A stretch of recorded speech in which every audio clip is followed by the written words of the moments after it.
Hello, everyone, and welcome back to the Ochakde Show. We're Silicon Valley's first business and self-improvement podcast for teens, hosted by a teen.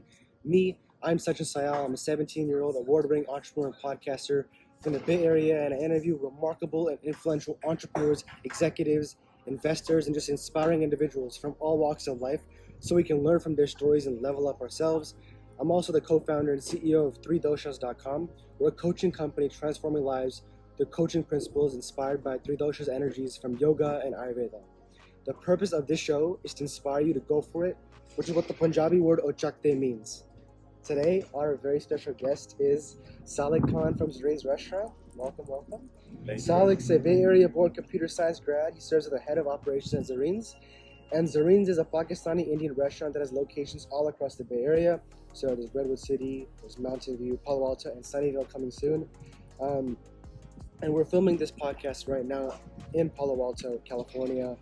Zareens is also a Michelin guide restaurant, and their food is absolutely delicious. Actually, can you tell us what each of these are? Sure, yeah. We got some chicken sizzler, the Michelin mentioned samosas, rice, palak gosht, and naans. Dude, it's really hard to do the interview with this right next to me because I just want to eat it. But welcome to the Ochakde Show, man. What's new and exciting? Well, thank you so much for having me. We're actually moving the Palo Alto location. We're moving the kitchen over next door, so awesome. Been super busy with that. Okay. Besides that, just taking care of the restaurants. Awesome. I just looked at it. I like the heart. It's a heart, right? Yeah. I love it, man. Love the merch. We're both wearing our merch. Okay. Can you tell us about yourself?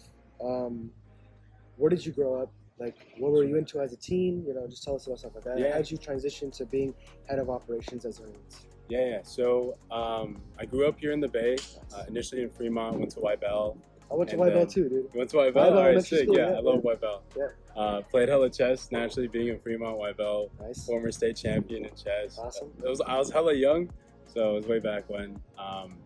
Then from there, honestly, played a lot of video games, a lot of basketball. Wasn't the best in school, and I went to eventually to UC Davis for computer science. Nice. I initially started as an art student and kind of transferred my way in. It took me an extra year, but graduated there. And then from there, I bounced around the market a bit. Mm-hmm. So it started with the AI kind of window tech company. Yeah. That went down. Worked as a product manager for a bit, and then I told my mom, like, hey, if I'm working for all these startups, can I work at Zareens? And she said no. She's like, oh, that's tough, bro. Keep doing your own thing. Your mom, come on. I know, I was getting rejected by everyone. So I got rejected by my okay. mom. I was getting rejected by all these companies. But I was like, I didn't really take that for an answer. I'm like, this is what I want to do. Awesome. So I kind of just kept sliding in, just worked weekends while I kept my part-time stuff.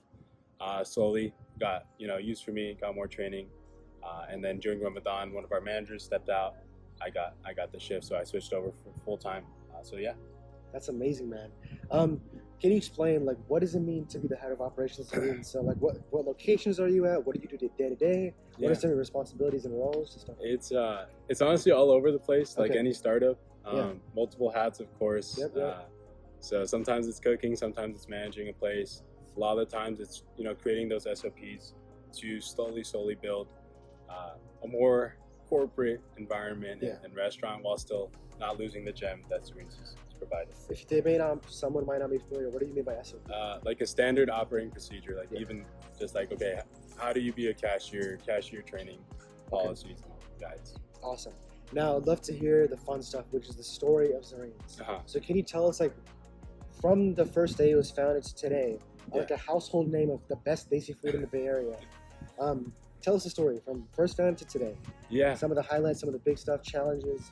Sure. So my mom started almost like 15 years, like lost count, like 15 years ago with frozen samosas, like these guys. Nice. And then the kebabs, like little shami kebabs, nice. Like a lot of aunties kind of do. It's it's like similar to frozen dumplings. Started like that. Our freezers were packed. Then some cooking classes. And then the at-home catering. Mm-hmm. The at-home catering kind of, she was a good cook. Naturally, that took over a little bit. That's for sure. So then she rented a small little place with a few other people and would still, help us out. My dad did so much work, making that happen, picking us up while he ran all of his work and everything. Yeah. And then he made that investment for the Mountain View location, really small, tiny place on Shoreline near the amphitheater in Google. Okay. And that was the first Zareens, really small, almost just my mom, a few other people, really great workers. And then Palo Alto came next. That was the big flagship one near Stanford. Yeah. Where Right, we're that's at. the one we're at, right? Yeah. And then Redwood City came now, doubled capacity in Palo Alto, and hopefully Sunnyvale will be there soon. When is the Sunnyvale one? I don't want to like say anything, 'cause Okay. last time we said anything, it like got super delayed. But hopefully early next year. Okay, I'm excited, man. I'll definitely Yeah. check it out. Yeah. What do you think has been the most exciting thing that's ever happened to Zareens in the history of Zareens? I think the most exciting part about Zareens is the impact it's had on the community. I think growing up in the Bay, I was always super embarrassed of my food. Honestly, I would like take those curries or whatever keema sandwiches and throw that out the door. I was embarrassed, right? And now I see guys from Palo Alto High School being like, "Oh yeah, this is my favorite restaurant. Let's go to Zareens. Yeah. Let's get and just seeing people eating like beef nahari and chicken biryani. It's like it's awesome. It's awesome to see that they love our food, love our culture. So. And what's the story behind the restaurant's name? The name initially it was Curry Village Foods. I got that name. It was from Yosemite, like Curry Village in Yosemite. That's where it comes from. I was just there with my family. Yeah. Curry Village in Yosemite. Yeah. So that's where that was the original name. You'll see like it at some outdated sources. It still says Curry Village. And then basically my mom put a Facebook poll, and it was like Zareens curried away, and like a few other ones. Yeah. For the Mountain View location, and everyone kind of voted Zareens. So. Nice. I really like the name. It's pretty cool. Yeah. Okay, so you have a lot of experience in the restaurant game, right? What are just some things that people don't understand or don't know about the restaurant industry? Or what do you want to tell them? Yeah, I mean, for people who don't know like the behinds of the scenes of a restaurant, I would say those places that you go that are super cheap, and it's not for free. It doesn't magically happen. Yeah. A lot of the workers are underpaid, not even given their tips sometimes. So it's just keeping that in mind. I know a lot of people have very strong opinions on tips. Yeah. But I think everyone who's worked in the industry knows and usually does tip, because they know, majority of your salary is coming from there. A lot of people aren't even getting, so. Yeah, and I mean, dude, honestly, the restaurant business is probably one of the hardest things to succeed in. Like, I've heard people even say it's harder than doing like a tech startup. I actually agree with that because there's so many things you have to make sure that people eating the food are happy, to make your people working really happy, right? So, do you think it's something very hard? Or do you think if like people can do it? The restaurant industry, I think it's very hard if you want to like put half, like you have to fully commit. Yeah. You can't like half-ass. There's just no way. You kind of have to give yourself. Everyone here, from my staff and me, we're all working like 60 plus hours a week, and that's minimum. Some of these guys have second jobs, and that's just the nature of the business. If you don't, there's a reason so many close down, right? Yeah.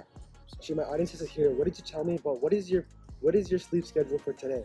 What is it gonna be? No, today is crazy. What is it gonna be? I'm not for sure, but we're basically moving over the kitchen tonight. So when we close at midnight, we close at midnight in Palo Alto. Yeah. Because the Bay dies so early. So after midnight, we're gonna have to move the whole kitchen. I don't know how long it's gonna take, but we're gonna be here pretty late in the evening. You're a hustler, man. I have a lot of respect for you. No, of course. Favorite dish on the menu and why? Favorite dish? It's gotta be our weekend specials. So the Havapuri Nasha, that's a garbanzo bean curry, potato curry, and then like a little sweet component with these puffy breads. That one's super popular. Our beef stew, only on weekends, and then chicken biryani, only on Friday. Those are my three favorite, and then the cheese naan. The cheese naan is super slept on. Nice. Yeah. Out of all these, what do you think is your favorite? I gotta go with the spinach and lamb. That one's, we use really clean lamb. Usually it's kind of gamey. This one, we clean it really well. It's high quality. So. Nice. Okay, what advice would you give to aspiring restaurant founders? To aspiring restaurant founders, I think just go all in. That's the only real way, be an example for the rest of your team. Show up, be there every single day. It's tough, man. It's a tough thing. You gotta give it your all. Awesome, thank you. And as we wrap up here, these are the last two questions that I asked all my guests. The first one is just what's your best advice for teens? All teens. For teens, so Yeah. I can speak to this one more. I didn't found Zareens, so like Okay, I don't okay. want to like No, I know. speak into that one. You can still give advice for teens. Though. Yeah, for teens, I mean, I love teens. I got a lot of advice for teens. I think one, be healthy. Go to the gym a little bit. Yeah. You know, even if it's a few days a week. I think make it simple, right? I think people are like, oh, I have to do so much. I don't think it has to be that crazy. You don't have to be the best in the universe. Okay. Even just taking those simple steps day by day, you'll actually see some progress. So don't make it too on yourself. Like, oh, I'll go to the gym this many times, and then try and eliminate those like terrible sources or those terrible things hindering your growth. Rather, like, listen, I don't like giving advice of things I don't do, but doom scrolling forever. Oh yeah, you know, yeah. playing a shit ton of video games. Yeah. Those are things that like are taking 6-7 hours. Pornography would be another huge one, right? Like these are serious addictions that rather than like, oh, I do all this, I play like 6 hours video games, but I'm gonna make sure I grind at the gym. Like if you could actually remove that bad thing, in my opinion, a lot of those are more worth focusing your attention to rather than. That's great advice, man. Some of the stuff that people don't really talk about, you just bro. So, yeah, it's important stuff. Okay, last question of the day. What was your favorite part of being on the Ochakde show? Dude, honestly, you're hella inspiring. Like Sachin, like it's amazing what you're doing. You inspire me, do better, create stuff, teach others. I'm not like the best person to be giving advice, but I think everyone has some sort of input, some sort of way of looking at things that someone else can take. So you're inspiring me to keep creating and all that. So, awesome, man. Thank you. I can't wait to freaking devour this. It looks so good. Guys, thank you so much for watching the episode. Make sure to hit the subscribe button, and I'll see you guys next time.